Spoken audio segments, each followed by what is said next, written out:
How to create Grubhub account. Hi everyone, this is Susan from Create, Login and Delete, and now without any further ado, let's get started. First of all, make sure that you have downloaded Grubhub application on your phone.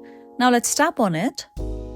Okay, so we have to wait for a while until the application is loading. Now after this, tap on Sign In button. Okay, here we go. Now just tap on Allow. Now over here, you have to enter your email here. Okay, let's enter the email address. Here we go. Then just tap on Continue and you have to create a strong password. So at the bottom, you can see other various options through which you can sign up to your Grubhub account.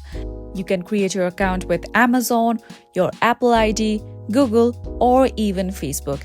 And after entering all your details and creating your password, just tap on Create Your Account and your Grubhub ID will successfully be created. So that was all for today, and at last, don't forget to like and subscribe.